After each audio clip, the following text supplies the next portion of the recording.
आगे बढ़ते हैं दोस्तों और चलते हैं अपनी छठे नंबर की राशि यानी कि कैसा होगा कन्या राशि के लिए साल 2026। देखिए कन्या राशि वालों, अगर मैं आपकी 2026 की पूरी कहानी एक लाइन में कहूं तो ये साल आपके पिछले 2 साल की जी तोड़ मेहनत का रिवॉर्ड लेकर आया हुआ था।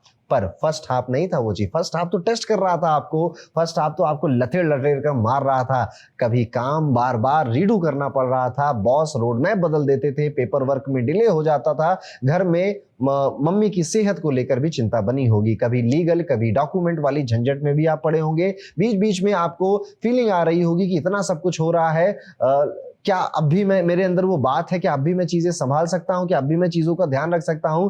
कर्ज बढ़ना, खर्चा जरूरत से ज्यादा हो जाना, ये सब आपने जनवरी से लेकर जून तक एक्सपीरियंस किया होगा। लेकिन अब हम बात करते हैं जुलाई से दिसंबर का फेज कैसा है आपके लिए। जुलाई से दिसंबर का फेज आपके लिए वो दरवाजा खोल रहा है जहां आपकी पेंडिंग डिजायर अब पूरे हो रहे हैं। आपके रुके हुए रिश्ते, आपका अटका हुआ काम, सब स्लोली स्लोली पूरा होता हुआ अपनी आंखों के सामने आप देखेंगे। बस इस एक लाइन को याद रखिएगा कि अब आपकी मेहनत फाउंडेशन बन रही है और जिंदगी आपको वापस दे रही है। मेहनत आपने लगाई, चीजें अटकी हुई थी ना, वो अब खुल रही हैं। जुलाई में आपको लगेगा जैसे थोड़ी सफाई चल रही है, पुराने फ्रेंड्स कुछ पीछे छूट रहे हैं, नए बन रहे हैं, ज्यादा इन्फ्लुएंशियल और ज्यादा मतलब के लोग अब आपके जीवन में आने लग गए हैं। इस महीने आप कई बुद्धिमान लोगों से मिलेंगे और उनकी राय मशवरे से आपका दिमाग हल्का होगा और ज्यादा पॉजिटिव फील करेंगे। इस महीने अपने हेल्थ पे हल्का फोकस कीजिए, ध्यान रखिए। आपको back pain, cervical pain, neck pain, पीठ का दर्द ये सब सता सकता है, थोड़ी सी दिक्कत आपको हेल्थ वाइज आ सकती है, इसलिए थोड़ा स्ट्रेच वगैरह करिए, वॉक वगैरह पे जरूर जाइएगा।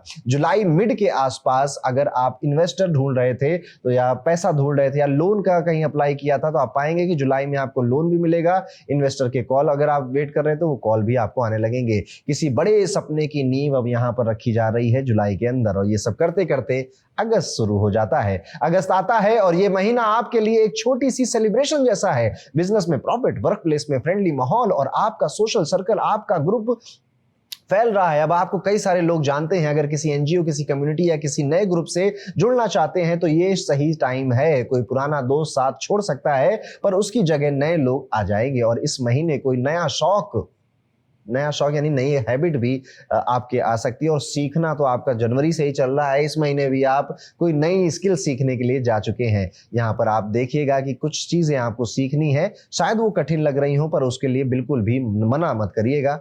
ये पूरा साल एक्चुअली आपके लिए लर्निंग का एक साल है। ट्रांसफॉर्मेशन हो रहा है आपका, पूरी तरह से आप बदल रहे हैं अंदर से, इसलिए आपको बहुत चीजें पढ़नी या सीखनी पड़ रही हैं, दुनियादारी भी और कुछ स्किल्स भी। एनर्जी आप देखेंगे कि अगस्त में आपकी एनर्जी काफी क्रिएटिव चीजों की तरफ जा रही है। सितंबर और अक्टूबर में आपका कॉन्शियस वापस से हेल्थ पर आ जाता है। आपको खुद महसूस होगा कि पिछले कुछ महीनों से काम के चक्कर में बॉडी को बहुत इग्नोर किया, अब वो सुधारने का टाइम आ गया है। जो कपल चाइल्ड का प्लान कर रहे थे उनके लिए ये टाइम अच्छी खबर ला सकता है। जो लोग बहुत समय से ट्रैवल का सोच रहे थे उनको मौका मिलेगा ट्रैवल का। आपका ट्रैवल अगस्त में भी होगा और सितंबर में भी होगा, ये याद रखिएगा।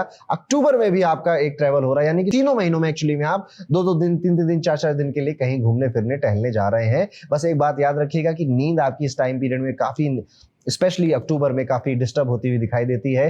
वो आपके वर्क प्लेस या फिर आपके बॉस की वजह से। हाँ, वर्क प्लेस और बॉस की बात आई है तो वर्क प्लेस में बॉस टीम चेंज कर रहे हैं और अगर आप खुद बॉस हैं तो आप अपने आसपास के लोगों को चेंज कर रहे हैं। अगर आप सरकारी नौकरी वाले व्यक्ति हैं तो ट्रांसफर के लिए रेडी रहिएगा। इसे टेंशन नहीं, इसे एक नया चैप्टर की तरह आपको देखना है। और एक हल्की सी फनी बात है, इस 2 महीने में आपका मन बार बार कहेगा कि बस अब से मैं हेल्दी रहूंगा, पर प्लान सिर्फ मन में ही बनेगा और कहीं नहीं बनेगा। एक दिन से सच में आप शुरू भी करेंगे लेकिन उसे कंटिन्यू करने में दिक्कत आएगी, प्लीज ध्यान दीजिएगा। नवंबर और दिसंबर आपकी सोच फाइनेंशियल स्टेबिलिटी और लॉन्ग टर्म इन्वेस्टमेंट पर आकर रुकेगी। आप अपना फ्यूचर का पैसा, अपनी सेविंग्स, अपने प्लानिंग सीरियसली लेने लगेंगे। ये 2 महीने आपको एक क्लियर विजन देंगे कि आगे क्या करना है। अगर आपके सिबलिंग आपसे मदद मांगे तो अपनी तरफ से पूरा सपोर्ट कीजिएगा, लेकिन याद रखिएगा आप मांगेंगे तो वो नहीं करने वाले। और रिलेशनशिप में भी आप देखेंगे कि थोड़ी दूरी या थोड़ी सी प्रॉब्लम आ सकती है आपकी मैरिड लाइफ में स्पेशली। तो यहां पर प्रैक्टिकल रहना है, इमोशंस में बहकर बिना समझदारी के